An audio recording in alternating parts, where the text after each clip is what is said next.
Oh no, I'm on the trail and my bike tire's flat. What am I gonna do? Hi, I'm Eric Roosevelt with Roosevelt's Ride. If you've ever wondered about how to change a bike tire, that's what this video is all about. And honestly, when you're on the trail and you have a flat tire, the only thing you really need is a tire lever and a hand pump. Let's show you how to change that tire. Let's jump right in. Okay, the first step to changing a bike tire is going to be to release the brakes. So some brakes you can just pop this lever right up, but here on the Tektro R359 you have to push this lever down and then flip it up. And you watch as the caliper is open, giving you plenty of room to slide between the brake pads. The next step is actually removing the wheels. So when you do this, you're going to have to pull this lever back here. Then I go ahead and hold here and I twist. Now you don't want to remove it all the way, but once you do, it'll slide right out. Now maybe I should have mentioned this earlier in the video, but it's always a good idea when on a bike tour to carry at least 2 tubes per person on the bike trip. So right now I'm going to be using 700C, and these are 25 by 32 millimeter tubes because the size of tires I'm putting on are 28C. And today the tires I'm going to be putting on are the Continental's Ride Tour Extra Puncture Belt. Yeah. Now something to keep in mind when you're going to put your tire on is actually the tread direction, because you see how it's kind of makes an arrow right here down the middle? That's actually going forward, so I need to keep that in mind. So when I'm going to keep my rim oriented to the left, that always tells me know that my bike is going that direction. Now at this point, I'm going to go ahead and unpackage my tube. And you can see that's a pretty long stem.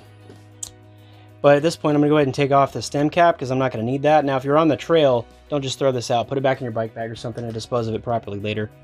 Then I'm going to go ahead and take off the stem retaining screw.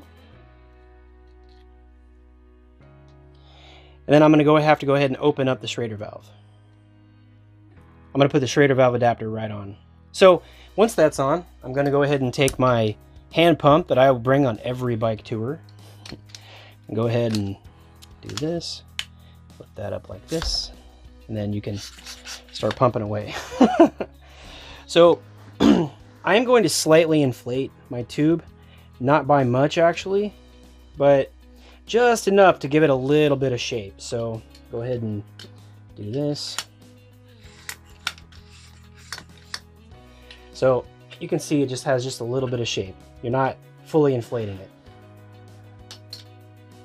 Now let me double check my tread pattern. Okay, so I need to flip the tire around because it's going this way and I want it to go that way. That just helps keep me oriented. And the next thing I like to do is I actually like to start putting my tube in with the valve right under the logo. I just think it's nice. It's a nice touch. But normally I would do this with the tires sitting upwards, but right now I'll leave it on the ground. It doesn't really matter. You can do it either way. And I'll go ahead and pre-stuff the tire with the tube, just like that. And then we're going to go ahead and take I'm going to double check that tread pattern, make sure we're going the right direction, and we are. Great. Now let's get this tire on the rim. Well, I got on the floor to kind of illustrate, your frustration with, well, you got a flat tire on the trail. But at the same time, this is also kind of how you'd be doing it on the trail. You'd be sitting probably on your knees or hopefully at a picnic table if you got one. But that's not what we're doing today. Okay, so the next step is remember what I said regarding the tread pattern. You need to make sure that it's facing the right direction, and that also whichever side you normally have your skewer lever on, that you still have it on that side when you're installing your tire. Because if not, your tread pattern will actually be going the opposite direction. And technically you can just switch it around, but I don't like to do that. I like to have mine on the same side all the time, so that way, for orientation's sake, I always know where everything's going. So the next step in changing your bike tire is you're actually going to find the original valve hole, and you're going to feed the valve hole after taking your Schrader valve off. Okay. So now that we've located the valve hole, go ahead and slide that through. And then from the back side, I'm going to start pressing the tire on just slightly. Right now, you don't really need to use the lever. You can get most of it on without it. Not all the time, but generally speaking, you can.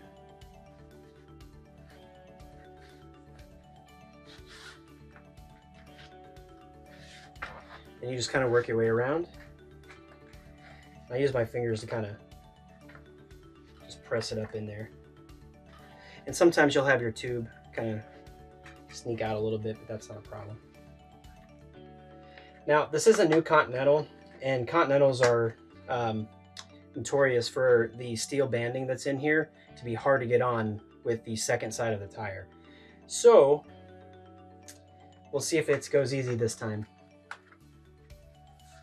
Now I'm just turning the tire around just to make sure that not a lot of my tube is sticking out, which some of it is, but that's not really a problem. And if it's too much, you can always slightly redeflate it. Now what I'm going to do is start resetting the second side of the tire. Now, not like I said, with these Continentals especially, not all of them go on this easily. You got to make sure you don't get your tube rolled up under the, it has to be in the tire, not under the bead. Because if it's not under the bead, or if it's under the bead, you could cause a pinch flat. And that's not good. So as I'm going, I'm making sure that the bead is setting in properly. Now, if you do want to see how to actually use a tire lever, which normally at this point, to finish up the bead going on, you usually have to start using the tire lever. So just to illustrate that, I'll go ahead and use it now. So you take your tire lever, and you put it between, take your tire lever and put it in between the tire and the rim, just like this. And then I usually just start pushing it in. And like I said, make sure that you're not causing any pinch flats, so that way your tube is all the way in there.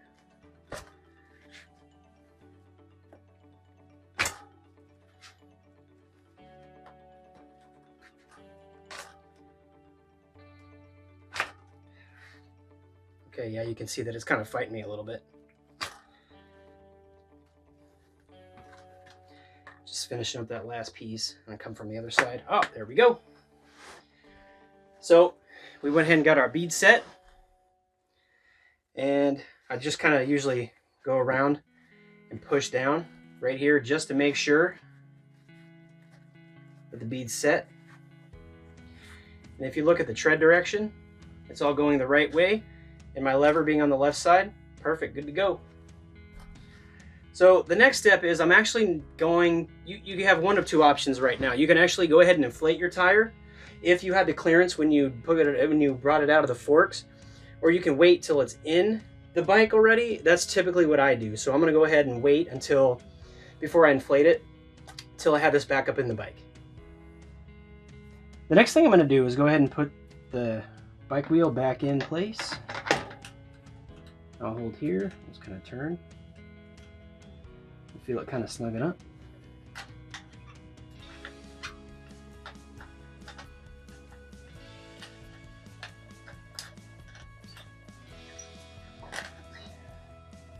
There we go. That's too tight, so I'll loosen it from this side a little bit. There we go. Go ahead and flip my lever back down. Make sure I have plenty of clearance still. Once your bike wheel is all centered, you can go ahead and put on the Schrader valve screw.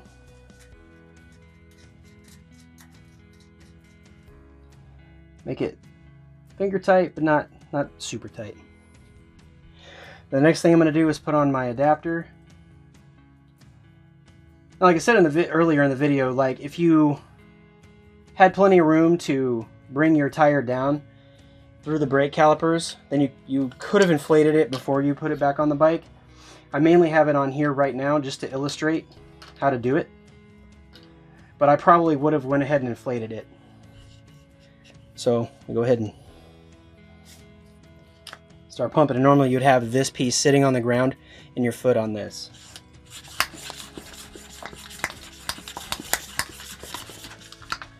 Now, I'm not going to fully get it up to pressure, but as I can already see, the bead's already set and looks pretty good. So, yeah. Doesn't she look pretty? There you have it. To change a bike tire, really all you need is that little hand pump and a tire lever when you're on the trail. Now, like I said in the video, there are certain circumstances where you would do the steps a little bit differently. If my tire originally wouldn't have been able to slip up out of the caliper brakes, I would have deflated it first. Same is true if you're using V brakes. You're going to want to disconnect the cable where the noodle is from the other side of the V brake, and then maybe deflate the tire just so that way your tire will be able to fit between the brake pads. But otherwise, right now on this road bike, everything fit nice. So anyway, if you like this video, be sure to like and subscribe, where Roosevelt's Ride can offer you tips, tricks, snack ideas, future reviews, and hopefully inspiration to get you on your next adventure. Take care.